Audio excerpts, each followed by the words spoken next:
I'm a freelance artist based in Plymouth, but on the Hatchling I'm a puppeteer. So I'm going to be part of a group of 36 puppeteers who are helping to bring to life this wonderful dragon puppet. So I heard about the project through other people. I've been a part of various different Mayflower 400 projects in the city, which I've been super grateful for, and they've all been really varied, and I thought this is a great chance to be a part of another. So I auditioned and met some other wonderful puppeteers. I started back in 2019 and took part in one of their earlier R&Ds, which happened at Royal William Yard in Plymouth. And then I've also been fortunate enough to take part in a few test flights that have happened in various places across Devon, which has been super exciting, and I'm super excited for the people of Plymouth to see what our wonderful dragon can do. I think it's going to be a really new experience for a lot of people in Plymouth, especially people who might have not engaged in art forms or puppetry on a large scale such as this. It's been a really fun project to work on. The team are really fantastic. It's been such a great opportunity to meet other people who are based locally in Plymouth, and it's super exciting that different community groups are going to be involved with this performance as well to create this big spectacle. So it's not just reliant on a core team of people, it actually relies on everybody in the city to be involved. My name's Mervyn Miller. I'm the director of the Hatchling, and I train puppeteers and I put together the whole show. So the Hatchling is it's a dragon. It's a large dragon that hatches out of an egg, and so we see her born. We see her learn how to be alive and how to use all the muscles in her body. And the environment in which she's born into is the city of Plymouth, right in the middle of the city. So what the audience will see is the first steps of a baby, but a baby that is huge and confused and doesn't have any reference points. And essentially what we're making with the puppeteers is we're training them to improvise with the crowd. So they'll respond to things that happen on the day, and they'll walk through the city discovering the streets, the textures, everything that's happening and moving around in the city. And across 2 days she wanders through Plymouth, she discovers the city.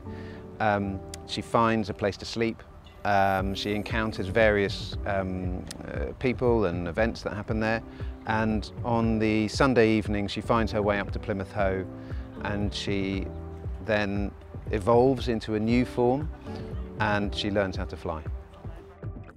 So at the moment we're here at Brookfield Sports Centre, and we've got a cast of 36 puppeteers, and they're learning how to work the puppets. So they go through a lot of exercises and games. We work with them to develop those connections, and then we put them in the puppet and we ask them to tell a story. So what they're evolving is a performance style that is both a kind of durational improvisation, but also a kind of day-long storytelling project. I'm Angie Bawal, I'm Artistic Director of Trigger, and I came up with the idea of the dragon along with Mervyn and Carl. So I came back from living in China, and I realised that there were dragons all over the world. So in the East you would never kill a dragon, but in the West that's what we want to do, we kill dragons. So everybody's got a connection to a dragon because they exist in every culture in the world. So I started mulling over whether we could create a dragon and put one in the middle of a city centre, and I started working with Mervyn, who was one of the Warhorse puppetry directors, and then with Carl we started to think about how we might fly a dragon. And so yeah, really I developed the idea with them, and then I brought together the partners who are working with all sorts of people around Plymouth, the College of Art, the university, the naval base, the submarine facility has had us in. We've had so many gifts from Plymouth, and so I've been part of building the whole picture. So the Hatchling is all about a dragon that comes and hatches in the middle of Plymouth and discovers it, and really what it's trying to do is shine a light on Plymouth, all of the creativity, all the richness of Plymouth, and it's asking us to look at Plymouth in a whole new light. I think if you see a dragon walking through your city, you'll never see your city in the same way ever again. I think the Dragon in Plymouth is a real moment for us all to come together.